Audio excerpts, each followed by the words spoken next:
Liminal spaces in source games. They're everywhere. The popularity of Gary's mod creepy maps and eerie atmosphere has exploded on YouTube in recent years. Everyone who's played a minute of Gary's mod knows that once you're in single player, the world just starts to feel empty. Too empty. Something about playing these sandbox maps alone just feels unnerving. Most people know liminal spaces in source games from Gary's mod, but I think there's a better example. Portal utilizes the source engine perfectly to create a horrifyingly uneasy environment. It makes for a much more unnerving experience than Gary's mod. Let's talk more about Portal.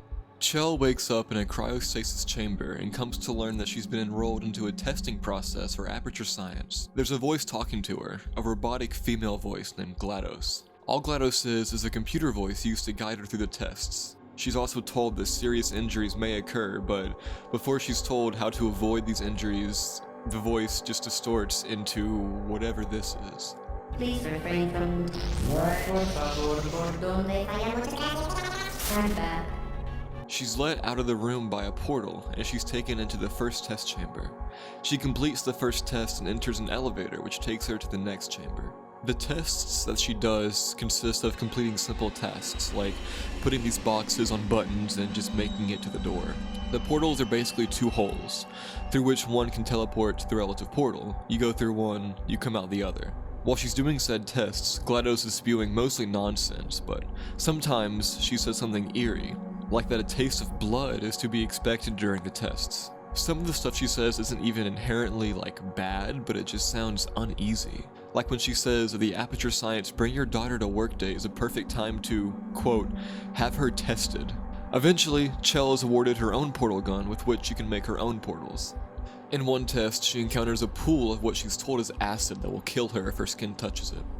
However, she's then immediately told that any appearance of danger is merely a device to enhance her testing experience. Something isn't adding up. So many things that GLaDOS says to her are just uneasy and uncomfortable. Something isn't right. Eventually, she comes to the final test. It seems like any other test, full of acid and portals. Nothing seems out of the ordinary until the end, when she's told this. Congratulations. The test is now over. All Aperture technologies remain safely operational up to 4,000 degrees Kelvin. Rest assured that there is absolutely no chance of a dangerous equipment malfunction prior to your victory incandescence. Thank you for participating in this Aperture Science computer-aided enrichment activity. Goodbye.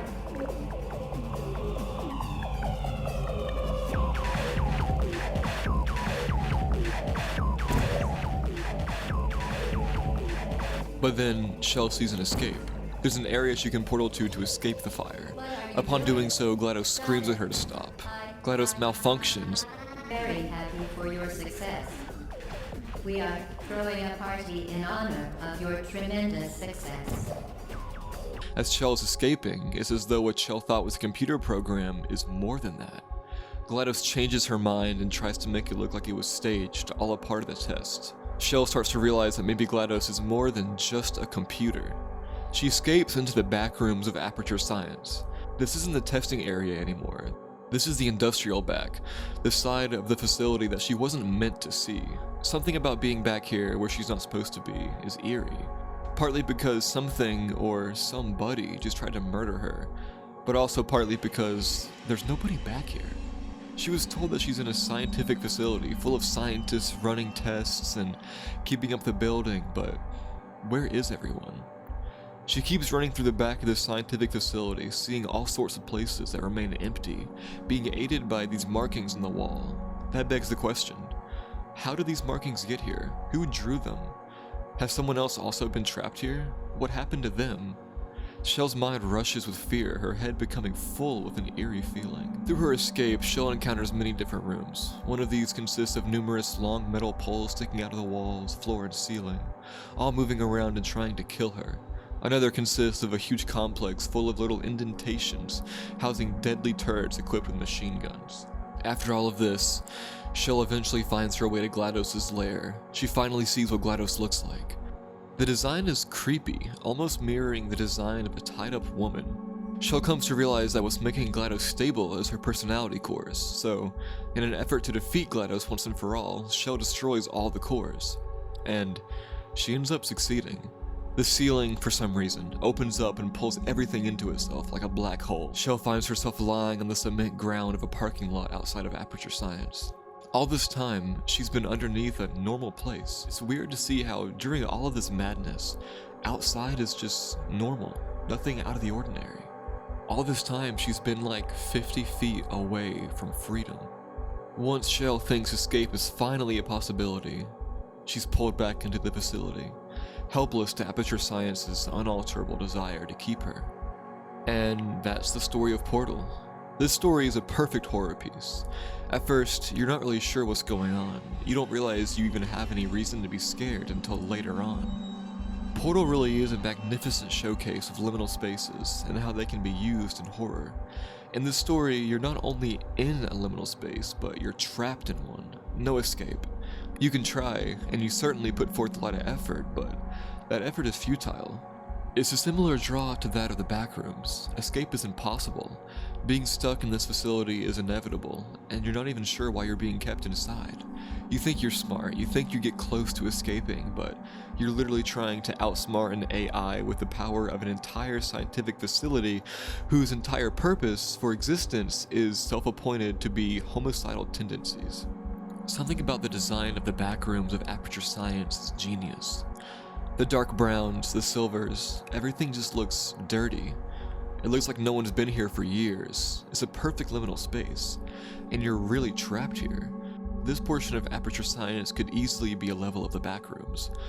But what makes Portal so special is that there's a genuine reason why you're stuck here, and it's terrifying. We all have an inherent fear of being trapped, being locked up, being stuck, and I think it's more than just a simple fear of what could happen to you. Sure, playing this game, it can be scary thinking about the ways that GLaDOS can murder you, but I think it goes deeper than that. I think there's something about being helpless that petrifies our souls. Freedom is inherently what all of our hearts desire in one way or another. Let's look at another example to illustrate this. What many people believe to be the best show of all time, Breaking Bad, shows this fear of helplessness perfectly. Almost too perfectly. To this day, I'm still reluctant to rewatch the show because of how well it illustrates the human desire to be free. Or, more specifically, how detrimental it can be to our souls when that freedom is taken away. Towards the end of the show, Jesse is taken captive by Jack and his crew. He's locked in a cage underground. I think that more than just being kidnapped, what's scary here is that it was completely out of his control.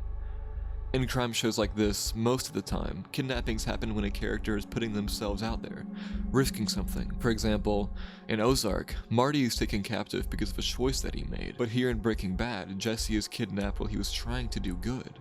He was trying to get out of the drug game. He was working with the DEA to finally make a change in his life. He wanted out. He almost was out, but things took a turn for the worse. Which brings us back to Portal. Shell, as far as we know, was simply trying to make some extra money by agreeing to be a test subject for Aperture Science. Laboratories do this all the time. They offer people money to test out their latest invention or their latest discovery. By this time, when Shell just wanted to earn some cash, she ended up being completely isolated and stuck inside a monstrous facility, being tormented by a horribly powerful AI, whose only goal is to torture and eventually murder Shell. Imagine that. Imagine you see an ad for being offered about $500 just to test out some things for a laboratory. Your life is going completely normal and you just want some extra money. You agree to the ad, you go to the laboratory, and you wake up in this situation. How terrifying is that? Portal makes us think about our own fears. If we sit with it long enough, that is. Playing this game without thinking would be fun, but you'd be missing out on the bigger picture here. The true art comes from deep emotional thought. This game urges us to confront our fears and, hopefully, enjoy them. Enjoy the rush of adrenaline, or simply enjoy the philosophy of why we're afraid. Please, go play this game for yourself. You won't regret it.